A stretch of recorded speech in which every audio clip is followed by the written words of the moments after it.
has already gotten the deadening process done with the GP STFU 250mm Sound Deadener.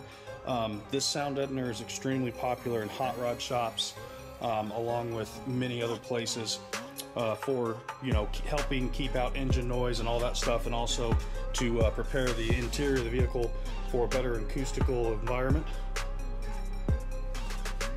So that's all nice and neat. This truck is extremely nice.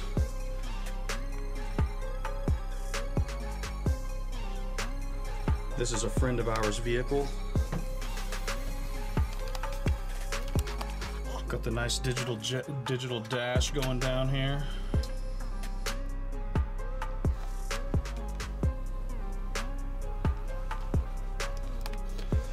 And then under the hood, a 5.3 liter Vortec.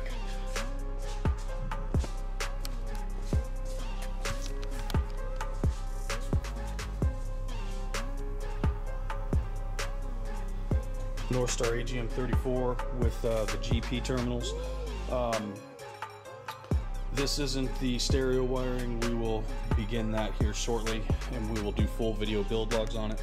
As you can see, this motor is built up and very nice. I can't start the truck in this video because this we need to get a shorter belt. We just put this alternator in. This is a large case hairpin with a stock size pulley.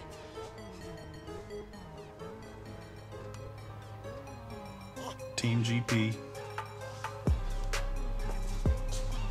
So anyways, guys, beautiful truck here. We're gonna do something pretty cool with it, so be sure that you stay tuned.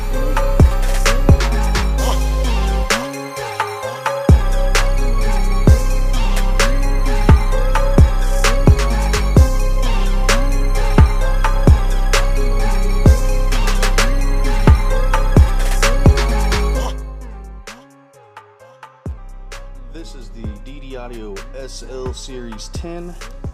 It is a shallow mount driver. As you can see, there is no motor on the back.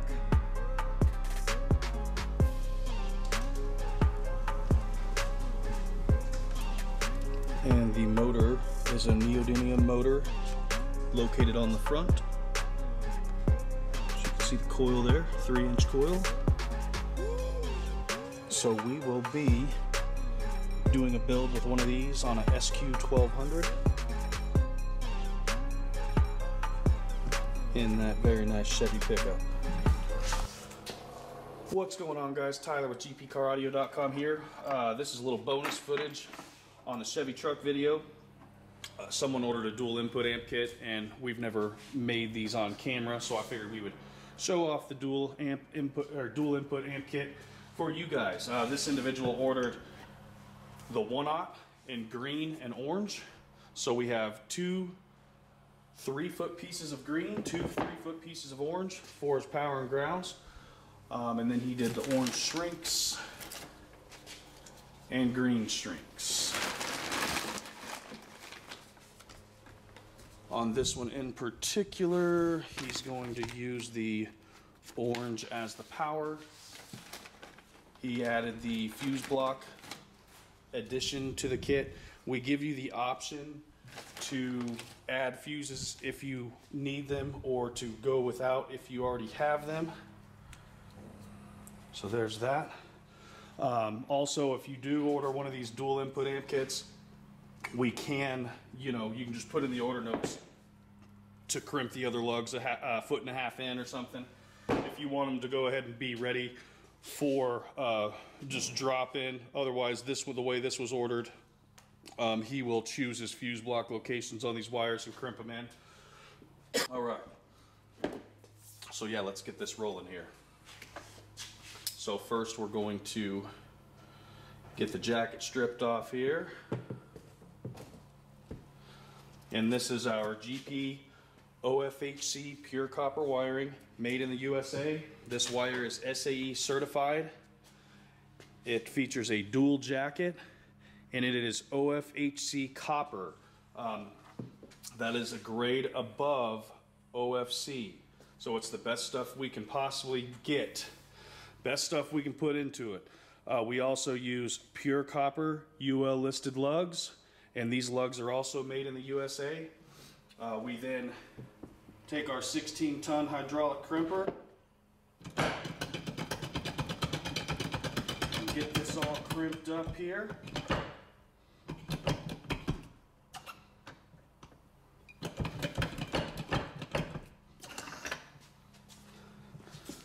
Hydraulic crimped. That is a true cold weld right there. Get this heat shrink shrinking on here.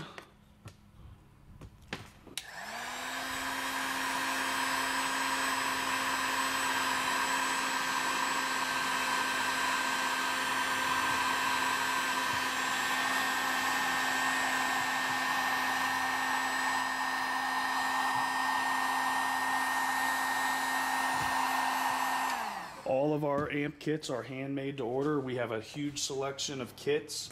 I'll leave that in the order or in the description. Link to our custom kits. We have dual input amp kits, big 3 kits. We have simple amp kits to extremely elaborate amp kits. And you know, like the stage 3 amp kit, for example, you know, takes almost 2 hours to make by hand. With pride, right here in the USA, with all USA made components. Back to the wire. This is a pure copper, dual jacketed OFHC. Our 1/aught right now is at $175 per 50 feet shipped. This is an extremely good deal considering the cost differences from an OFC wire to an OFHC. We're selling this at OFC pricing.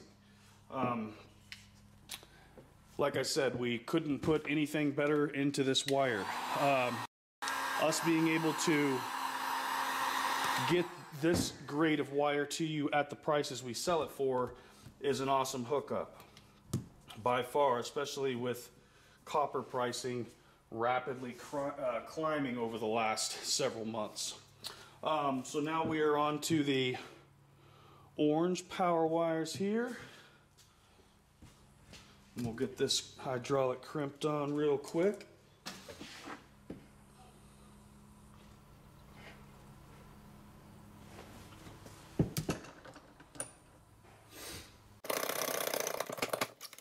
We actually, back in the day,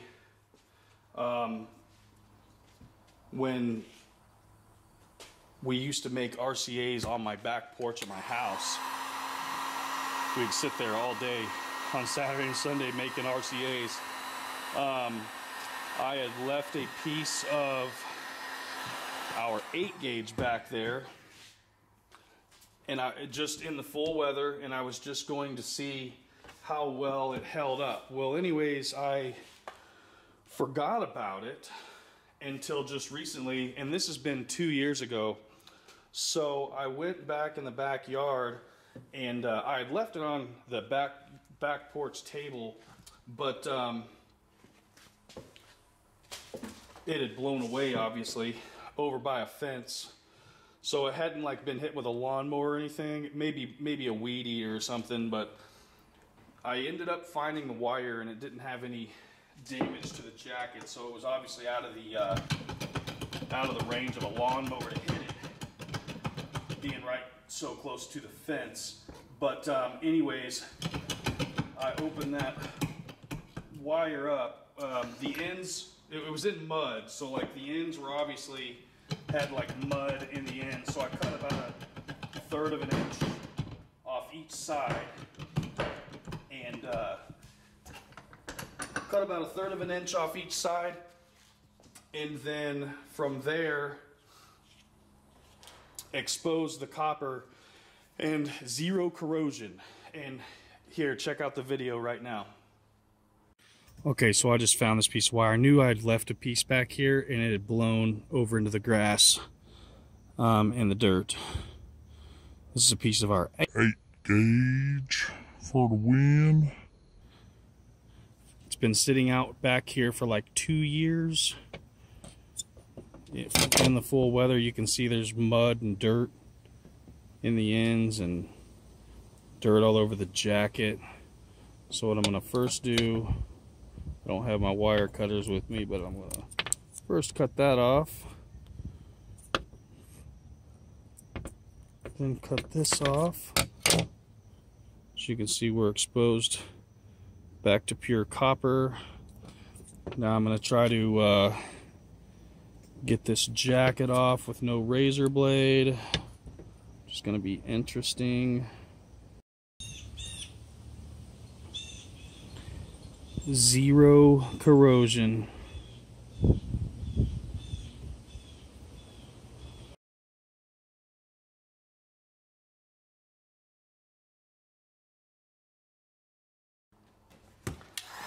So, as you can see in that video, there was no corrosion on the wire. It lived outside in full weather conditions for a couple years, which is pretty awesome. And I mean, it's what was expected because of the grade of copper that this is. We knew it was, since it's such a pure form of copper, it resists corrosion more than a standard OFC copper does. But yeah, it was pretty amazing that nothing had happened to the wire. And it just goes to show you how good of quality not only the cable is, but the jacket as well. Being dual jacketed really seals off those elements and also adds added safety for your vehicle. So there you go, guys, right there. There's the dual input amp kit. 2 3-foot power, 2 3-foot grounds, lugs pre-hydraulic crimped on one end. If you add the fuse block option on, put in the notes if you want us to go ahead and like crimp the lugs in for you, 1.5 foot in or 1 foot in or something like that. It doesn't matter, we'll do that for you. And then here's your made in the USA GP machine dual inputs right there. And this is a kit for the number chasers. Typically adding a dual input wiring kit will gain you around 0.5 dB almost every single time. So if you are a numbers chaser and you want to get all the watts, all the wattage you can possibly get out of what you're running, this is what you want to get. For tuning in, and stay tuned for more.